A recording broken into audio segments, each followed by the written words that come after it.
20 అంతస్తులు కూలిపోయినాయా? Trade union లీడరా? అంత పెద్ద బిల్డింగ్ కూలిపోయి అంతమంది చనిపోతే కార్పొరేషన్ ఏ చర్య తీసుకోకుండా ఆడుకుంటుందా? దొంగలు ఊళ్ళు పంచుకున్నట్టు ఆ కాంట్రాక్టర్ తో మీరు కుమ్మక్కై ఈ అన్యాయాన్ని డబ్బుగా పంచుకుందామనుకుంటున్నారా? చనిపోయిన మా కుటుంబాలకు నష్టపరిహారం ఇవ్వాలి. అలా గాలి కూలిపోయే బిల్డింగ్ కట్టిన కాంట్రాక్టర్ అరెస్ట్ చేయించి శిక్ష వేయించాలి. 24 గంటల్లోగా చర్య మీరు తీసుకుంటారో మమ్మల్నే తీసుకోమంటారో నిర్ణయం మీ మీదే ఆధారపడి ఉంటుంది. అబ్బో ఏంటి సార్ మమ్మల్ని పిలిచి మీరు తిరుగుతున్నారు? కొంచెం కాల్ చేస్తారా? థ్యాంక్స్. మీరు అందరూ వచ్చాక మేడ నుంచి దూకుదామని తిరుగుతున్నాను సెక్రటరీ గారు. దూకమంటారా? చెప్పండి. సలహా సంఘం అని మీకు పేరెట్టి పందెపు గొర్రెల్లో మేపుతూ ఉంటే సలహా చెప్పడానికి ఎంత సేపు? వాడు ట్రేడ్ యూనియన్ మనిషి అండి. తేగల కట్టేం కాదు. థ్యాంక్స్. 2 నిమిషాల్లో సెయితుగా దీనికి ఇరుగుడు గనక మీరు ఇవ్వకపోతే మీ అందరి పేర్లు రాసి జేబులో ఎట్టుకుని మేడం నుంచి దూకుతాను. ఆ తర్వాత మీకు పుడ్డెట్టే దిక్కు ఉండదు. బొక్కలోకి వెళ్ళిపో. అగ్గి పెట్టలేదురా బాబు. వాడి గురించి పెద్ద ఆలోచన ఎందుకు సార్? సెటిల్ చేసేస్తే పోలే. ఓరి బాబు నీకు చెప్పలేకపోతున్నారా బాబు? ఈ పాలిటిక్స్ గారు చెప్పాడు కదా ట్రేడ్ యూనియన్ మనిషి అని. కానీ అని చంపారు రే. సెక్షన్కి దొరకకుండా అని చంపేది ఎలా? ఇదిగోలా చెప్పేలా చెప్పా. ఇంతకీ పనిచేసేది ఎవరు? జార్జి. అయితే జార్జి బెంగళూరు వెళ్ళేటప్పటికి అదే రోజు జార్జి పేరు మీద మన మనిషి కూడా హైదరాబాద్ ఫ్లైట్ టికెట్ తో ఉస్మానియా హాస్పిటల్ అడ్మిట్ అవ్వాలి. Flight ticket Osmania hospital admission ఆధారంగా ఈ ఇన్సిడెంట్ ఏ సెక్షన్ కి అందదు. ఆఖరి మొక్క ఇంకో పాలు చెప్పు. ఈ ఇన్సిడెంట్ ఏ సెక్షన్ కి అందదు. అందితే నువ్వు చేస్తావు. ఇక పాలిటిక్స్ సార్ కర్ణాటక అసెంబ్లీ నువ్వు చూసుకో. నిన్నటితో అసెంబ్లీ అయిపోయింది, పర్వాలేదు సార్. ఫోన్ వచ్చిందిరా బాబు, ఫోన్ వచ్చిందిరా. మాట్లాడండి. థ్యాంక్స్. మాట్లాడుకోండి. ఏరా బాగుడా? ఆ పని మీదే ఉన్నానండి బాబు, ఆ పని మీదే ఉన్నానండి అయ్యా. సరే ఫోన్ ఎట్టేసుకోండి. రేపు సాయంకాలం 4:30 ఎర్రబాగుడు ముహూర్తం పెట్టాడు రా.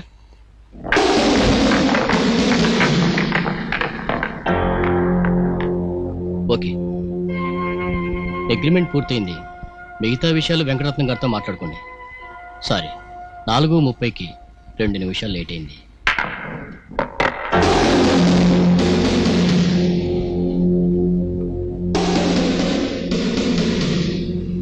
థ్యాంక్స్.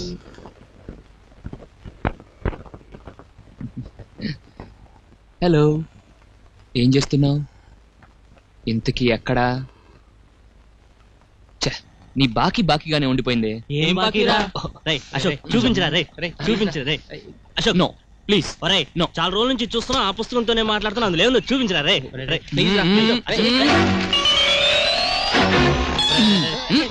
ఒరే ఒక్కసారి చూపించరా, లేకపోతే గురుగారితో చెప్తాం. గురుగారు చెప్తాను రా బాబు, చెప్తా. నేను వైజాగ్ లో లా చదివే ఆఖరి సంవత్సరం. స్కాలర్షిప్ లేట్ గా వచ్చేది. దాంతో ప్రతిదానికి లాటరీ కొట్టడమే. ఆకలి కడుపుకి నీళ్లు పోస్తే ఊరుకుంటుంది గాని ఇంటి అద్దె కట్టపోతే ఇంటి ఓనర్ ఊరుకుంటాడా? ఇంటి ఓనర్ నాకు సమస్య అయితే నేను వాడికి సమస్య. సమస్యలతో సత్తనమల ఈ ఆంధ్రప్రదేశ్ లో విశాఖపట్నం సముద్రం ఒడ్డున ఆల్ ఫెసిలిటీస్ ఉన్న ఇల్లు అయ్యానాది. ఇవాళ నుంచి కొత్త రూల్స్ పెడతాండా. రాత్రిపూట దీపాలు వెళ్ళకూడదు, బయట పూట పంకాలు తిరగకూడదు, పోయిన మంట రావచ్చు కానీ పొగ రాకూడదు. మళ్ళా వాటాకొక్క బిందె నీళ్లు, 2వ బిందెకు పైసలే కట్టరా. మీకెన్ని సమస్యలున్నా మీరు నాకు అద్దె సమస్య కాకూడదు. మళ్ళా సచ్చినాడా సమస్యలని చచ్చిపోతాం వేరా? ఆ కిల్లి కొట్టాడద్దనే కారు కనవాడు బాకిని జమలో కట్టినదేవి అలా ఇచ్చేసారు అంటున్నారు, నువ్వేవలేదు అంటున్నావు. అలా సుంచు మాకు వేసుకుని ఉంటావేరా? నీ తాకత్తు మీద ప్రమాణం చేస్తాను ఇయ్యలేదే. వాళ్ళు నీ దగ్గర పోకిరి మాటలు చెప్తున్నారు. పోరి జర సోంచాయించు, గుంచ జాడించు. అసలు ఈ సొమ్మంతా గోతులు ఎత్తనవరా? విన్నారా అమ్మ, ఐరావతం నాడుదాన్ని ఈ సుంచు మొహముడితో ఎలాగొచ్చాను అనుకుంటున్నారా? ఈడు హైదరాబాద్ నుంచి మా ఊరు దోళగాయడానికి వచ్చినాడు. వాళ్ళు రాలగొడతాను. నేను పాలి మా ఇంటి అరిగి మీద కూకుంటేని ఇల్లుడల్లా గడ్మెట్స్ అటు నుంచి ఇల్లగా అంటున్నాడు. ఏటా అలాగ అంటున్నాడని ఇలా చూసాను. చూస్తేని పనొత్తానా తీయగా ఉంటది కదని అలా గడ్మెట్స్ అటుకి వెళ్ళిపోనాను. అంతే, లీడు కూడా లేసి వచ్చినందుకు నన్ను ఒళ్ళంతా చెప్పు తీసుకుని పెట్టి కొట్టుకోవాలా? అలా తాళం కప్పాడు సంగతేట్రా. ఎప్పుడు చూసినా తాళం వేసి ఉంటది. అద్దెవడం మనిషి అవపడ్డా సరికైన రోజును చూసినా మళ్ళీ ఇప్పటిదా కాకపోలేదు. ఇదిగో ఈ ఏలాడి దగ్గర నువ్వు అద్దోసులు చేయకపోతే అద్దోసులు చేసేదాకా నీకు ఉండదు. దొడ్ల గడిది ఎదవా. ఆడు పడే మస్కరాయుడే. ఆడుతో పెట్టుకుంటే ఆమరాన్ని రారదిచ్చే రేపు మాట వేసి పట్టుకుంటా గానీ గీయాలకి అన్నం పెట్టే. వండ వెంటనే గోసి పెట్టించి దొడ్లో గోడకు పిడకలు కొట్టించేస్తాను. కారపెండ్ల దుంపల నువ్వునే వండమాట వండం. పడతా పడతా. ఎలా పడతాడు? నేను లోపల నుంచి బయటకు వస్తే కదా పడతాడు. లోపలే ఉండి బయట తాళం వేస్తే ఎలా? లోపలే ఉండేవాడువా? అరిచేర్చి వాడే పోయేవాడు. మరి వాడు వెళ్ళిపోయాక బయట తాళం తీసేదేవర్రా? ఇప్పటి వరకు మీరు ఎవరిని చూడాలి చూడాలి అనుకుంటున్నారో ఆవిడే ఈవిడే ఆవిడే.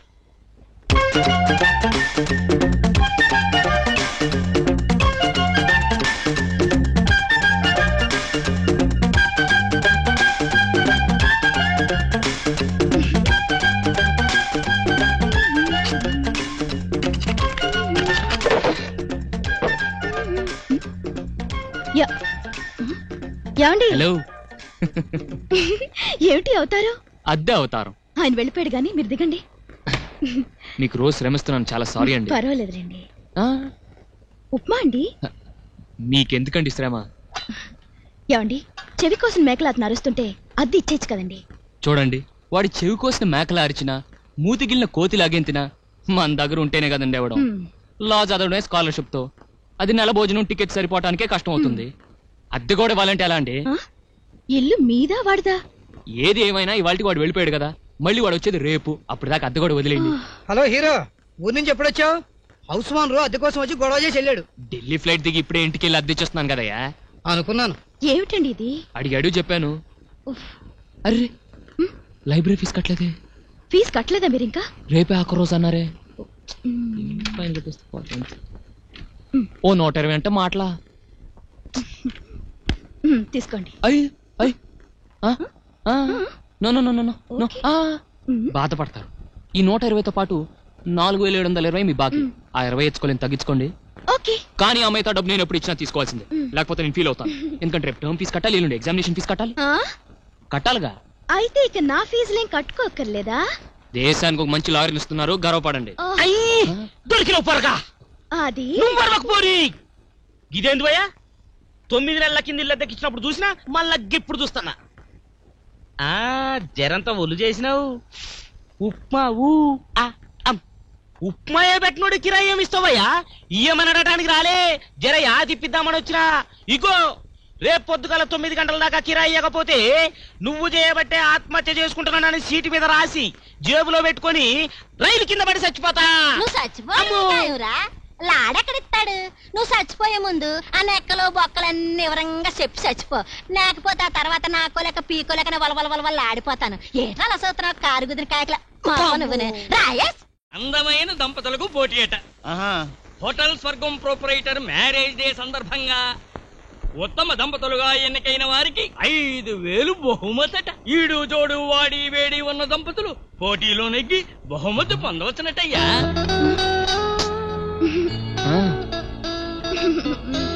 ప్లీజ్, జీవితం ఆటలాగా ఆడుకోకుండా నెగ్గుకు రావాలంటే మీరు నాతో నాటకం ఆడ తప్పదు. ఇష్టం లేదా? ఏ చీర కట్టుకోమంటారు? చీర కట్టు. ఈ కేసుకు సంబంధించిన విషయాలన్నీ నేనే స్వయంగా చూసుకోవాలనుకుంటున్నాను. Sir, go and relax. Murder? Kannada మనిషిని హోటల్ సౌదాలో మర్డర్ చేయడం చూశాను.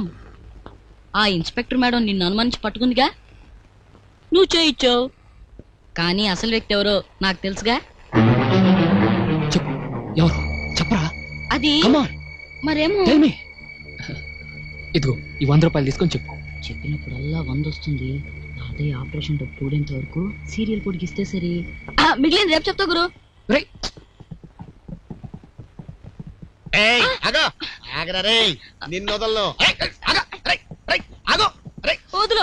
నిన్ను ఇంత బరువు ఉన్నావేంట్రా? ఎరా, నువ్వు మాట చూసావా? ఎక్కడ్రా? నేను చూడలేదు. లిరిక్ మార్చకు. అశోక్ తో చూశానని చెప్తుండగా నేను విన్నాను మేడం. సరే మీరు వెళ్ళండి. ఎవరిని ఎవరు చంపడం చూసా? అశోక్ తోనే ఎందుకు చెప్పావు? చెప్పు. నాకేం తెలీదు, నేనేం చెప్పలేదు. లేదా? చెప్పు. చూశాను. ఎక్కడా? మొన్న రాత్రి హోటల్ సౌదాలో మేయర్ బసోప గౌడ్ని చంపటం చూశాను. నేను చంపడం చూసావా? అశోకే కదా చంపింది? చెప్పు. కమాన్ చెప్పు. కాదు, ఆ రోజు అనవసరంగా అనుమానపడ్డారు అశోక్ గారి మీద. ఆయనే చంపారనుకునే, కానీ మేయర్ ఆయన చంపలేదు. మరి ఎవరు చంపారు?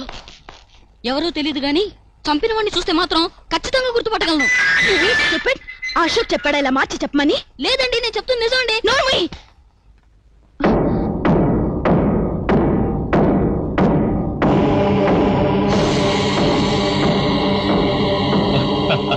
Come on, my boy. Come on. Don't be afraid. Come on. నాతో చదువు గాని. Come on. Come with me. It's okay.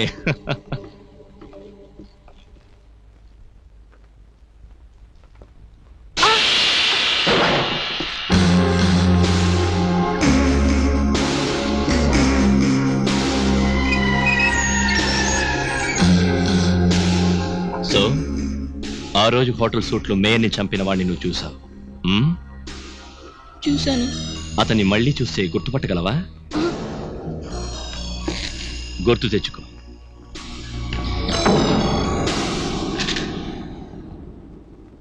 నాలాగే ఉంటాడు కదూ? కాదు కాదు, మీలా కాదు. నన్ను చూసి భయపడి అబద్ధం చెప్తున్నావు. నేను అంత తెలివి తక్కువ వాణ్ణి కాదు.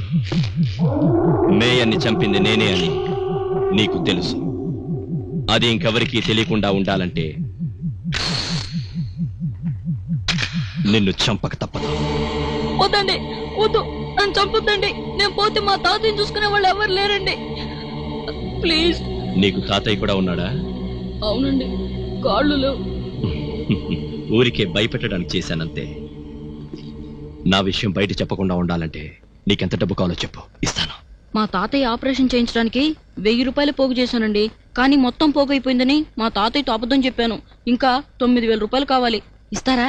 ఆఫ్టర్ ఆల్ 9000 అంటే 20,000 ఇస్తాను. 20,000? కానీ చూసినట్టు మర్చిపో. ఎక్కడైనా చెప్పినట్టు తెలిసిందో చస్తావు. ఎక్కడా చెప్పండి సార్. ఒట్టు సార్, డబ్బిస్తారుగా. ఇక్కడిస్తే అందరికి అనుమానం వస్తుంది.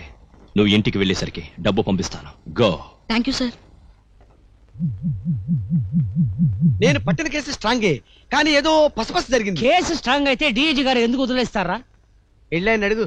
ఎలా ఉంది నా లిరిక్? ఇరుక్కు నీ ఉద్యోగం పోతుందిరా. నువ్వు ఉన్నావు కదా. ఒరే సాంబయ్య, టెర్రరిస్టులు సిగరెట్లు కూడా బాంబులు పెడుతున్నారట, జాగ్రత్త. పేలితే పోతాం ఏంటి? ఇదిగో, ఇంకొకసారి నువ్వు సిగరెట్ తాగబెట్టే నేను ఉరి వేసుకొని సస్తా. ప్లీజ్ నాన్న, ప్లీజ్ నాన్న.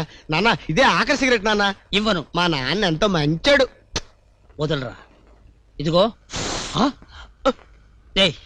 చూడరా, నేను చెప్పేది ఏంటంటే, ఒక్క కేసైనా డిఐజీ గారు వదలకుండా నువ్వు పట్టేవంటే నేనే నా చేత్తోనే నీ నోట్లో సిగరెట్ పెడతాను రా. మళ్ళీ మానేమని అడగకూడదు. ఇంకో కేసే కర్మ, ఆ కుర్రోడి కేసే బిగిస్తా. నీ చేత్తోనే నా నోట్లో సిగరెట్ పెట్టాలి.